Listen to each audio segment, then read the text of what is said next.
Jeremiah പ്രവാചകന്റെ പുസ്തകം 41-ാം അധ്യായം 1 മുതൽ 18 വരെയുള്ള വാക്യങ്ങൾ. അതേ വർഷം 7-ാം മാസം എലീഷയുടെ മകനായ നെത്താനിയായുടെ പുത്രനും രാജവംശജനും രാജാവിന്റെ സേവക പ്രമുഖരിൽ ഒരുവനുമായ ഇസ്മായേൽ 10 ആളുകളെയും കൂട്ടിക്കൊണ്ട് മിസ്പായിൽ അഹീക്കാമിന്റെ പുത്രനായ ഗദലിയായുടെ അടുത്തേക്ക് ചെന്നു. അവർ ഒരുമിച്ച് ഭക്ഷണം കഴിച്ചുകൊണ്ടിരിക്കുമ്പോൾ ഇസ്മായേലും കൂടെ ഉണ്ടായിരുന്ന 10 പേരും എഴുന്നേറ്റ് ഷാഫാന്റെ പുത്രനായ അഹീക്കാമിന്റെ പുത്രനും ബാബിലോൺ രാജാവ് ദേശത്തിന്റെ ഭരണാധികാരിയായി നിയമിച്ചവനുമായ ഗദാലിയയെ വാൾ കൊണ്ട് വധിച്ചു. ഗദാലിയയോടൊപ്പം അവിടെ ഉണ്ടായിരുന്ന എല്ലാ യഹൂദന്മാരെയും കൽദയ യോദ്ധാക്കളെയും ഇസ്മായേൽ സംഹരിച്ചു. ഗദാലിയയെ വധിച്ചതിന്റെ പിറ്റേ ദിവസം, അത് പരസ്യമാകുന്നതിന് മുൻപ്, ഷെക്കേം, ഷീല, സമരിയ എന്നിവിടങ്ങളിൽ നിന്നും 80 പുരുഷന്മാർ മുഖം ക്ഷൗരം ചെയ്ത് വസ്ത്രങ്ങൾ കീറിയും ശരീരത്തിൽ മുറിവേൽപ്പിച്ചും കർത്താവിന്റെ ആലയത്തിൽ കാഴ്ചകളും ധൂപവും സമർപ്പിക്കാൻ വന്നു. നെത്താനിയായുടെ പുത്രൻ ഇസ്മായേൽ മിസ്പായിൽ നിന്നും അവരെ എതിരേൽക്കാൻ വിലപിച്ചുകൊണ്ടുവന്നു. അവരെ കണ്ടപ്പോൾ അഹീക്കാമിന്റെ പുത്രന്മാരായ ഗദാലിയയുടെ അടുത്തേക്ക് വരുവിൻ എന്ന് പറഞ്ഞു. അവർ നഗരത്തിലെത്തിയപ്പോൾ നെത്താനിയായുടെ മകൻ ഇസ്മായേലും കൂടെ ഉണ്ടായിരുന്നവരും ചേർന്ന് അവരെ വധിച്ച് ഒരു കിണറ്റിൽ എറിഞ്ഞുകളഞ്ഞു.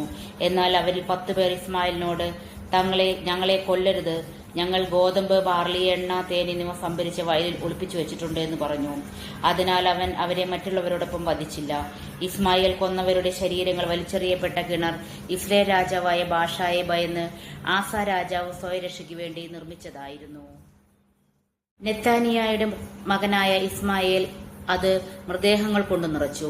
അതിനുശേഷം അവൻ മിസ്പായിൽ അവശേഷിച്ച എല്ലാവരെയും, രാജകുമാരികളെയും സേനാനായകനായ സെബൂസരാദൻ അഹീക്കാമിന്റെ മകനായ ഗദാലിയയെ ഏൽപ്പിച്ചവരിൽ അവശേഷിച്ചവരെയും തടവിലാക്കി അമ്മോന്യരുടെ അടുത്തേക്ക് പുറപ്പെട്ടു. നെത്താനിയായുടെ മകൻ ഇസ്മായേൽ വരുത്തിവെച്ച അനർത്ഥങ്ങൾ കേരായുടെയും മകനായ യോഹന്നാനും പടത്തലവന്മാരും അറിഞ്ഞു. അവർ യോദ്ധാക്കളെയും കൂട്ടി ഇസ്മായേലിനെതിരെ പുറപ്പെട്ടു.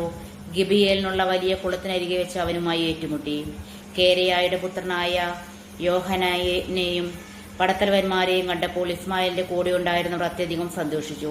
മിസ്പായിൽ നിന്ന് തടവുകാരായി കൊണ്ടുപോയ എല്ലാവരെയും ഇസ്മായേലിനെ വിട്ട് കേരായുടെയും മകൻ യോഹനാനെയും ചേർന്നു. എന്നാൽ ഇസ്മായേൽ 8 പേരോടൊപ്പം യോഹനാനിൽ നിന്നും രക്ഷപ്പെട്ട് അമ്മോന്യരുടെ അടുത്തേക്ക് ഓടിപ്പോയി. ഗദാലിയെയും വധിച്ച ശേഷം ഇസ്മായേൽ മിസ്പായിൽ നിന്ന് തടവുകാരായി കൊണ്ടുവന്ന യോദ്ധാക്കളെയും സ്ത്രീകളെയും കുട്ടികളെയും ഷണ്ഡന്മാരെയും യോഹനാനെയും പടത്തലവന്മാരും കൂട്ടിക്കൊണ്ടുപോയി. അവർ ബെത്ലഹേമിനു സമീപം കിംഹോം താവളത്തിൽ താമസിപ്പിച്ചു. ഈജിപ്തിലേക്ക് രക്ഷപ്പെടേണ്ടിയിരുന്ന അവരുടെ ലക്ഷ്യം ദേശത്തെ ഭരണാധികാരിയായി ബാബിലോൺ രാജാവ് നിയമിച്ച ഗദാലിയയുടെ ഇസ്മായേൽ വധിച്ചതിനാൽ അവർ കൽദയരെ ഭയപ്പെട്ടു. ദൈവമേ, നിനക്ക് യോഗ്യമാവുന്നു. ബാറയ്ക്കുമോ.